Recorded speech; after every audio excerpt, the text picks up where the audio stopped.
Hello, everyone. Welcome to today's webinar. So today we'll be discussing marketing mix modeling in the pharmaceutical industry. I'm Aditi, your moderator for today, and we have with us Thomas from Artefact, Amicie and Edouard from Ipsen. And Ipsen is a French biopharmaceutical company focusing on 3 therapeutic areas: oncology, rare diseases, and neuroscience.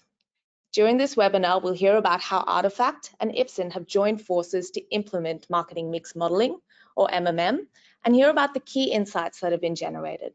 We'll also share some of the lessons learned from our experience in going through this journey. If you have any questions, please feel free to paste them in the chat, and we'll save some time at the end to address any Q&A. So let's jump straight into this and begin with a round of introductions. Tamar, would you like to begin?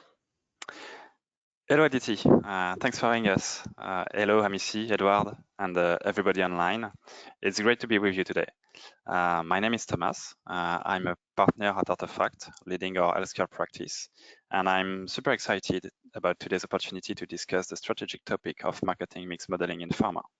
So throughout this conversation, we aim at covering the 4 following points. First, defining MMM, its purpose, and the key business questions it can answer. Second, introducing some specifics of applying MMM in the pharma context, in contrast with other industries. Third, discussing typical MMM outputs that Ipsen's data scientists have obtained so far and the plans to move forward. And lastly, sharing key success factors for successful implementation. But right before that, I'm giving the mic to Amicie to continue the round of introduction. Yeah, thank you, Thomas. Hello, everyone. So I'm Amicie, senior data scientist with 4 years of experiences at Ipsen, where I've worked on a variety of data-related projects. So yeah, excited to be here today with you to discuss the unique aspects of marketing mix modeling in the pharmaceutical industry. Thanks, Amicie. And Edouard? Hello Aditi, hello Amicie and Thomas. I'm Edouard, senior data scientist at Ipsen for more than 2 years now. My background is in connected health and R&D. At Ipsen, I've been involved in development of data products, in commercial and more specifically in marketing mix modeling. So happy to be with you today. Awesome. Thanks, everyone. Very excited for this discussion that's about to start. So let's start with the basics. So Tamar, maybe you could spend a couple of minutes explaining to us what exactly MMM is and give us some questions that businesses look to answer with it. Certainly, Aditi. So marketing mix modeling, or MMM, is an analysis technique that allows marketing teams to measure the impact of their marketing and advertising campaigns so as to determine how various elements contribute to their sales. So in the healthcare context, businesses often look to answer questions like, as you can see on the right part of the schema on the slide, what are the contributions of our promotional activities to prescriptions? Which promotional channels have the biggest impact? Which ones have already reached their maximum potential and are close to saturation? How can I optimize resource allocation to maximize ROI or sales? So these insights help companies make important data-driven decisions about their marketing strategies through the analysis of various scenarios that are being made available by those MMM approaches. MMM has actually been used by marketers for several years now, but it turns out that it has gained more widespread adoption and attention in recent years due to the rise of Bayesian regression model, which is the model family that we are using nowadays. What's great in a nutshell about these statistical models is that they are quite adaptable, and the robust statistical methodology allows the data scientist to incorporate prior information unique to each business. This, in return, helps guide the model to find the most likely and useful results. Awesome. Thanks, Tamar. Now let's dive into the unique elements of the pharmaceutical industry. So Tamar, what are some key considerations that might be very specific to a pharmaceutical company when implementing MMM? Well, there are a few. First, the pharmaceutical industry aims to ensure safe and effective medicinal products to the patient, and as a consequence, is a highly regulated industry, which comes with its sets of constraints, and Amicie will elaborate on that in a minute.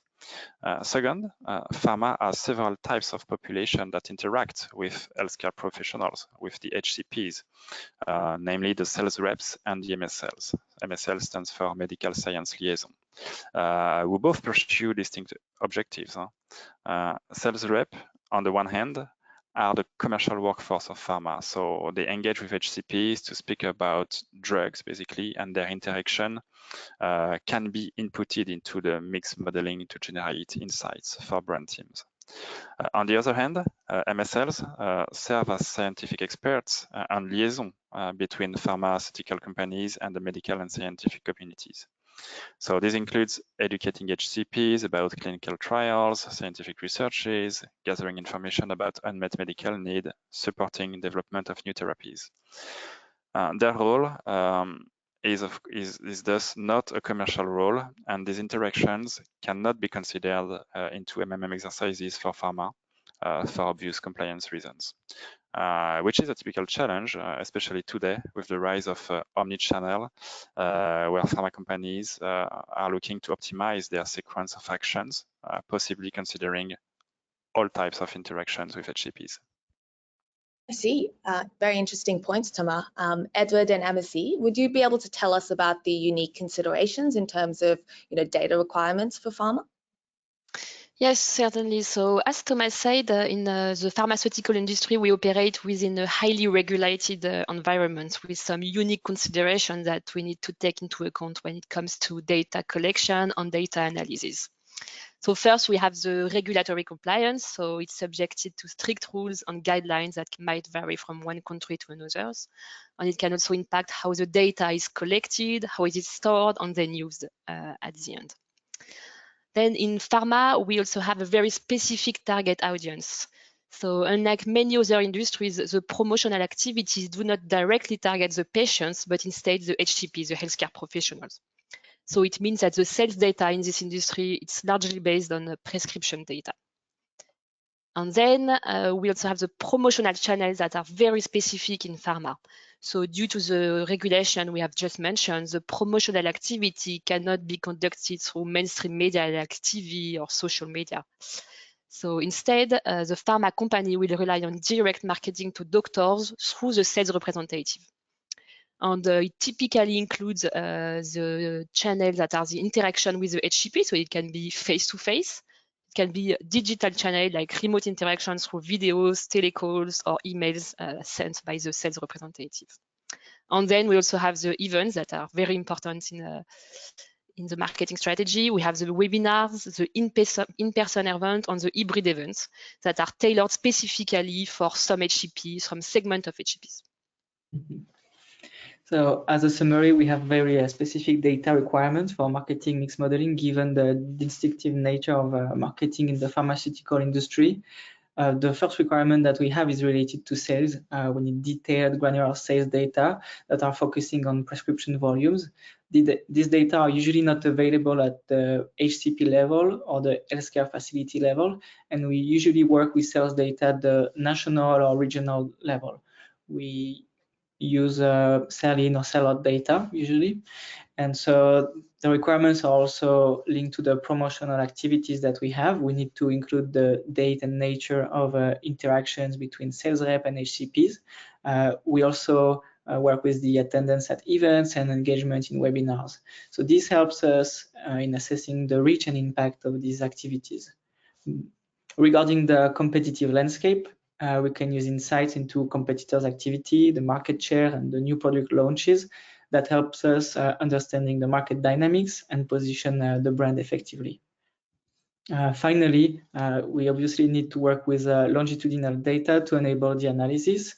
We need long-term data to measure the effects of marketing activities over time, especially given the extended product life cycle in the pharmaceutical industry. Generally, we need at least 2 years of history to get a decent analysis. I see. So building on that, let's talk now more about the modelling processes and some of its challenges. So Edouard and Amicie, what adaptations are required for pharma? Yeah, so when it comes to the modeling process in pharma, we face some unique challenges. So indeed, as Edouard said, we need to have access to detailed granular data regarding all the interaction with the healthcare practitioners. But obtaining this data can be quite challenging. So first, one significant hurdle that we have is the lack of clear spend data for each promotional activity. So the exact cost of the promotional activity are not readily available. So we need to find the workaround to approximate the spend for each promotional activity.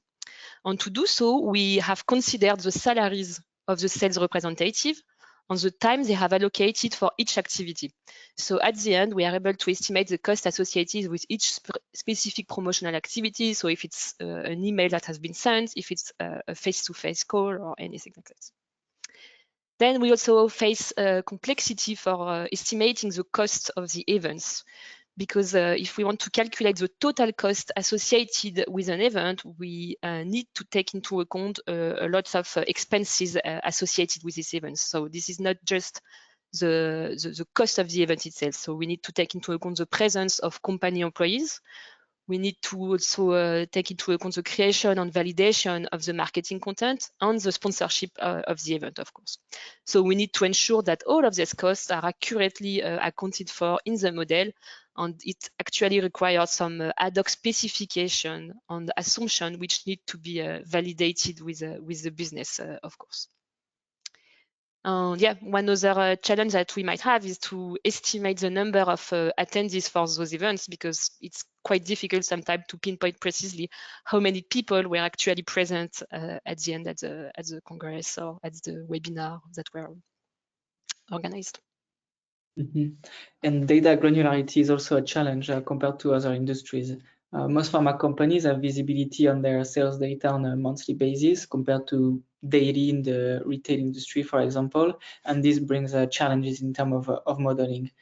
Usually our minimal ambition is to generate insights at the channel level, like face-to-face, remote interaction, or event.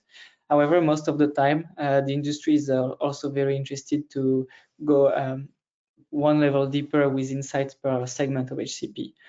For mature brands with a lot of historical data, we can also consider getting even more granular and provide subnational insight. So for example, this would help us understanding if we perform better in the east or west of France. The field is also interested in working at the channel level combined with the content level. So that would mean to understand if face-to-face with content A is performing better than a face-to-face with content B.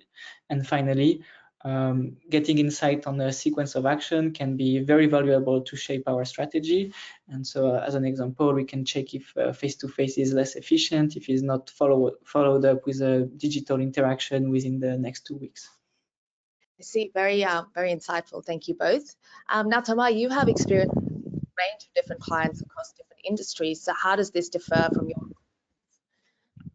Yeah, so, well, there are a couple of interesting facts to notice based on our experience on MMM across various industries.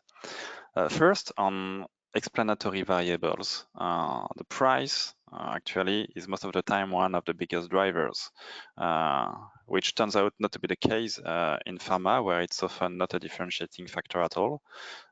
Considering the reimbursement of the product, that is often quite important. It can go up to 100% of the price, for example, on many oncology products.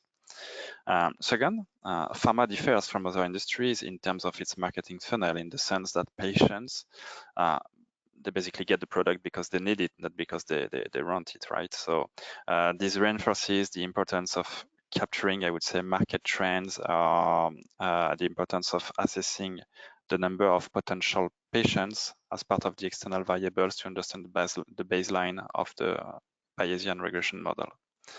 Third, data is on average less granular, as just explained by Edouard and Amicie, especially versus compared to e-commerce activities where one can access extremely granular data coupled with a strong knowledge of the customer, leading, of course, to more possibilities in terms of insights generation. Fourth, the consumer good industry often also has the ability to work not only at, let's say, the product level, but at the product family level, which increases the overall robustness on the time series that are being considered for the model. So based on the work we've conducted so far within Artefact, you can usually expect, I would say, a 7 to 20% contribution range to performance due to the marketing efforts of a given brand team, which is pretty much in line with what we observe in other industries, not considering specific cases such as an example, hospitality companies during holiday periods where you can observe, massive peaks at these particular times. I see. And now turning to, I guess, the results, the output of MMM and its actionability, what are the key, outputs and deliverables and how they're used within pharma, Amicie? Yeah, so the model will generate several actionable insights that are crucial for the decision making within the pharmaceutical industry. So first, we can have access to the impact on sales. So this is an estimation of the contribution of each promotional activity to the overall sales.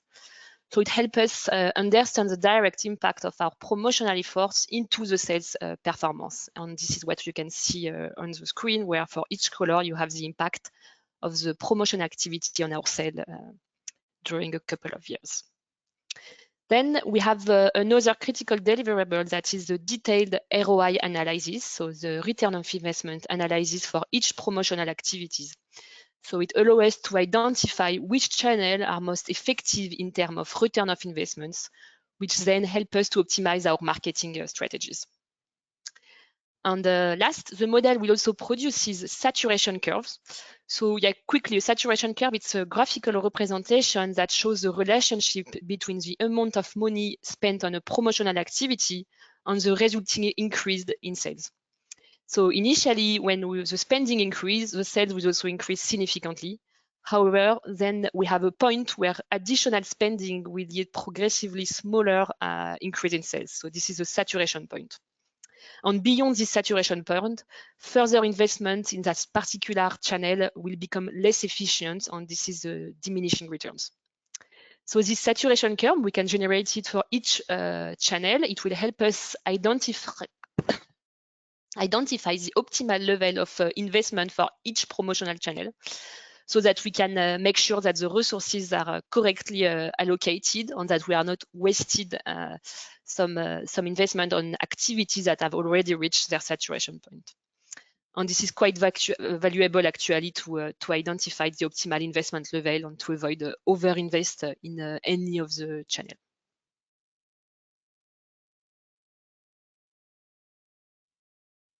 And communication is also key in the marketing mix modeling journey.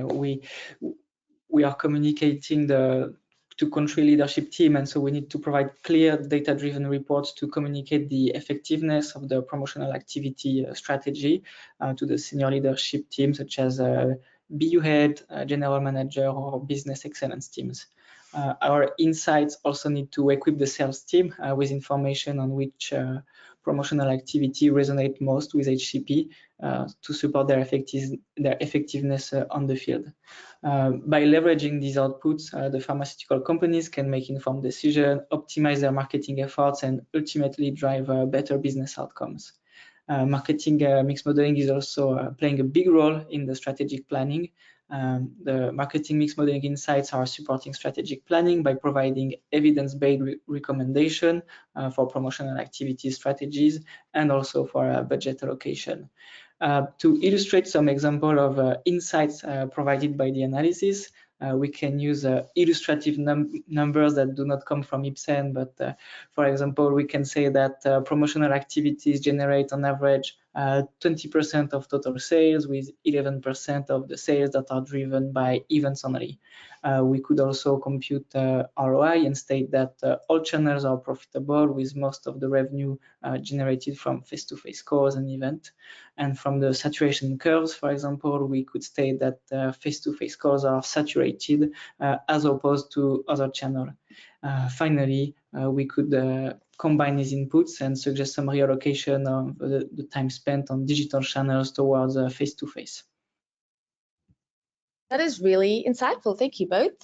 So what are the then steps now to get MMM up and running and on the ground? So we are performing, usually ongoing and interactive discussion with the affiliates with several goals. The first goal is to review the channel mix, validate the assumption, and define a scope that will be relevant to the business. We also provide insights from our past experience with other countries or brands to set expectation and provide context on the analysis. And finally, we provide suggestions on strategies for performance improvement, such as hiring more sales rep, increase investment in a channel, reallocate some budget, or reallocate some time. Thank you. And Amicie, Edouard touched before on, I guess, the importance of getting these stakeholders on board, but how do you go about building this trust? Yeah, so building trust with the stakeholders is indeed crucial for the successful implementation of our models. So some key strategy we have used. First, we need to be transparent with the stakeholders. So it means that we need to clearly communicate the hypotheses we are working with, how we have simplified the problem, which channel we have considered, or anything that might have an impact on the results. Then it's also important to discuss how to embed the solution adoption from the very beginning, so from day one. And this actually includes adding a buffer time to ensure that we can obtain the right buy-in from the stakeholder, which is very important. Then we also need to consider how to engage with the stakeholder. If the solution were to scale across the markets, it ensures that our approach is accepted, but also scalable, which is very, very valuable. And last, we need to have a discussion with the general manager or the business unit head to secure their buy-in. So usually we try to generate open discussion based on the insight generated by the model, so that everyone is aligned on the value that the result can bring. Well, that's very interesting and very insightful, and I couldn't agree more. Building trust with business stakeholders is crucial in this kind of exercise. In addition to answering, a deep understanding and appropriation of the model within the data science teams, and to do this effectively, as it's been said, it's very important to drive adoption from day one, also by demystifying the math for the stakeholders. Work closely with the pharma data scientists so that we can be conscious as one group of the modeling assumptions, the strengths and the limitations of the modeling of Bayesian regression models, what it can do, what it cannot do. And third, practice transparency, humility, and pedagogy, I would say, through repeated interactions and adjustments, so as to co-construct the results, the final recommendations with the business. It's quite logical in the sense that it's challenging to ask brand teams to change their long-lasting practices based on what they could perceive as being black box models. So that's why we at Artefact focus on openness and collaboration throughout this process.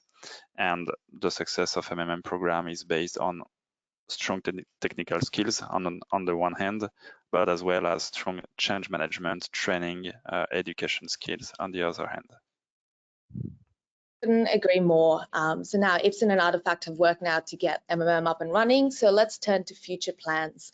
Edouard and Amicie, what are the next steps for Ipsen in terms of leveraging MMM? Yeah, so looking ahead, our next steps are focused on several key areas. So first, it's scaling, because we had the first successful season where our primary goal was to scale our approach to other countries and other brands. So it will allow us to replicate the positive outcomes that we have achieved so far, and to drive further value across the organization, across Ipsen. Then second, going forward, we also want to use Mktg Mix Modelling to enhance the cross-platform attribution. So we need to make sure that the contribution of various promotional channels are very accurately measured and optimized at the right level of granularities. And by doing so, we can maybe make some more informed decision about where to allocate the resources to get maximal impact.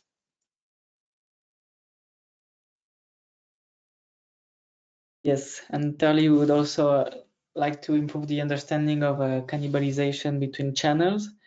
And finally, we'd like to optimize the interaction between channels at the granular level so that we can create a more coherent HCP journey. Well, thank you all for this. I personally have found it very insightful. So now I'll open the chat now for questions from our audience, in case there are any, and we can touch on some areas as well in more detail.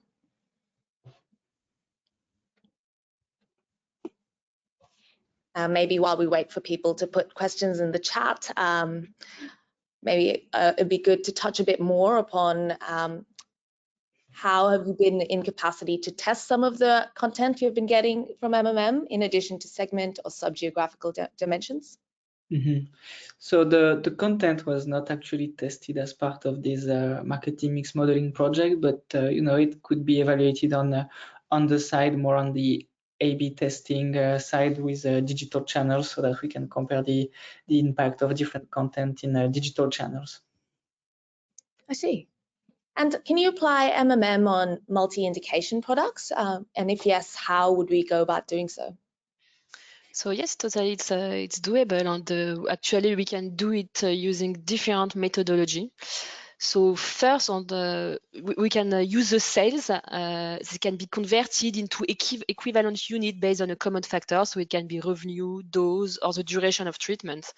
And if we do so, it allows us to aggregate the sales across the different indications and to run a single marketing mix modeling across the multi-indication. Yeah.